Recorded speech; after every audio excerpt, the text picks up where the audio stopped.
Pete, can you introduce yourself? Tell our audience who you are and what you do. My name is Peter Tullio, and I'm the CFO of Gourmet Coffee Service. We're located in Los Angeles, and we cover the San Fernando Valley. We cover all of Los Angeles, Orange County, and parts of Ventura County. So it's a very large territory.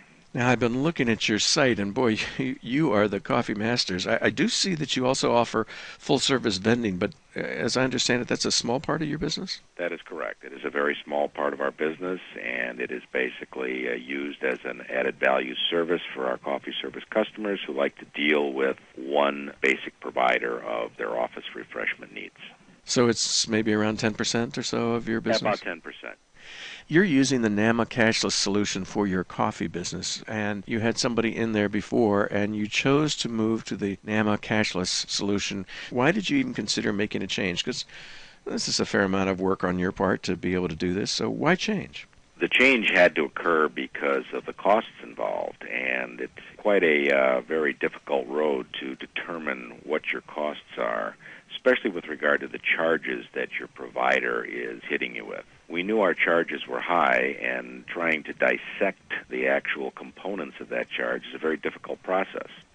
However, with the BAMS program, they laid out their charges, and we compared them to what we were currently paying just to the provider. Now, we're not talking about the actual cost or the discount that is imposed. This is the charges that the provider actually imposes. There was quite a difference. It was about 5 times the charges we were paying versus the monthly charges that are imposed by BAMS. Now, wait a second. I want to make sure I get that straight. You're saying that it costs you 5 times more with your old provider than... Just for the charges imposed by the actual processor. Wow. So when you look at the invoices now with your BAMS program, is it easier for you to actually track and see what you're being charged, where you're getting charged, and just understanding your bill better? Very much so. Because it seems to me that that's the big issue, is that people have a hard time actually tracking down what they're actually paying. People have no idea what they're actually paying. It's amazing when I talk to other people in our industry, they know they're getting charged something, they don't know why, and they just have never really dissected it. It's a lot like trying to dissect your telephone bill. Very difficult to assess where the charges are coming from. But when you look at it in terms of gross dollars, it's very easy to compare BAMS versus what you were paying, and you can see that there's quite a difference. So let me make sure I get this. So you said it's pretty hard to look at all of those individual numbers, but you instead didn't look at all of those individual fees. What did you actually lay side by side and look at in order to make sure that this was the best deal for you?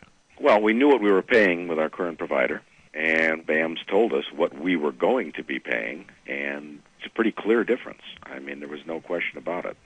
Boy, this just seems like a no-brainer when you lay it out like that. I mean, let's talk money. I mean, do you have any idea what's the overall percentage savings or dollar savings that you've seen so far? We got to talk on 2 components here. You got the charges by the provider, and then you have the actual discount rate.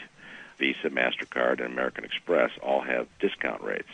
The rates that we are now getting discounted by the BAMS program are considerably better, and that's where the true savings really lies. When you say considerably better, are we talking about a half a point, a percentage point? I mean, how much better?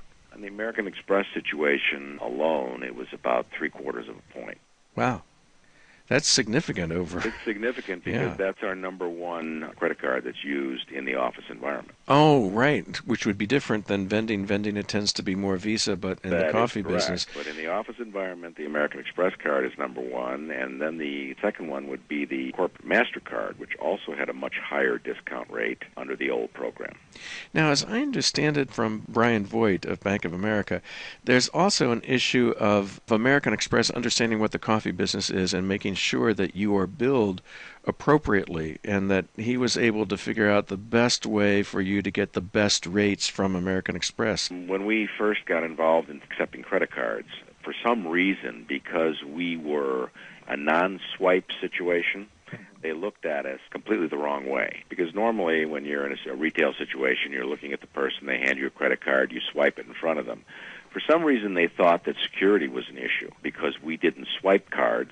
We actually processed them online, where in reality, security is absolutely no issue because we know who the person is at the office that we are taking the credit card from, and they were much more secure with us than the person who walks into a retail store, hands a credit card, and you don't even know if that's really the person who Oh, owns right. You that credit should you card. should get a better rate. Absolutely, and that was Yeah. the argument. I made that argument long before BAMS got into the picture, but it was on deaf ears. And finally, when BAMS got involved, I pointed this out, and I said, we're really the most secure acceptor of credit cards you're going to ever find, because I'm dealing with an office manager, a facilities manager. I know who the person is, and he's authorized to use this card. It's just amazing. You said something that is so critical, I think, for the other NAMA members to recognize. You said, I'm talking to these guys and it's like falling on deaf ears. They're not getting it. But then when you're dealing with a larger entity who is now your champion, you suddenly get some action that you couldn't get before. And I hope that all of the NAMA members listening to this recognize that that is intrinsically the real value here, that you've got somebody that's got your back. Absolutely correct. You had somebody who was actually taking up the cause and pointing out to the actual credit card companies what the real situation was, and we could never get that ear before. Right. So when you decided to do this, how painless was it to change over from your old provider to the new provider? It was very painless. It was a very simple transition. It was all handled here in-house by our finance person, and there was no problems whatsoever. We wasted no time. We jumped on board as quickly as we could, and the results were exactly what we were told they were going to be. Can you give us an idea of the overall financial impact this is having? Because I'm not sure people are realizing how much this can add up. How much difference do you think this is going to make cash-wise in your business over the next year? Well, let's put it in terms of something that relates to costs that we incur, for instance, because it's all relative to your volume. Obviously, if you're a $50 million company, you're going to have greater savings than if you are a $10 million company. But in terms of relative cost savings, we are going to actually be able to cover our NAMA dues, we're going to be able to cover our state association dues, and we are going to be able to cover a large majority of our expenses for attending the NAMA convention next week. When you ask, well, why do I want to get into this program? Why do I want to be a member of NAMA? I mean, all of this goes hand in hand. You can get into this program and save enough money to really realize the benefit of being a NAMA member. Well, and I'm assuming that because now credit card companies and the whole financial system in America is under such scrutiny, that moving forward, no offense, but one small coffee guy in Southern California is not going to be able to have much impact. But you get 1,000 NAMA members who are all using the same kind of system, and you're going to have somebody paying attention to you. Well, that's the idea. There's strength in numbers in anything we do, and this certainly is a perfect example of being able to marshal the membership and getting a tremendous benefit. So what would you tell any other people that are sitting out there saying, geez, I don't know, it's too confusing, I don't want to try? What would you tell them? Well, if you're interested in saving money, this is something that's absolutely mandatory to get involved in, number one. If you don't, you're leaving hard-earned money on the table, and it just doesn't make sense not to save the money in something that's relatively painless in transition.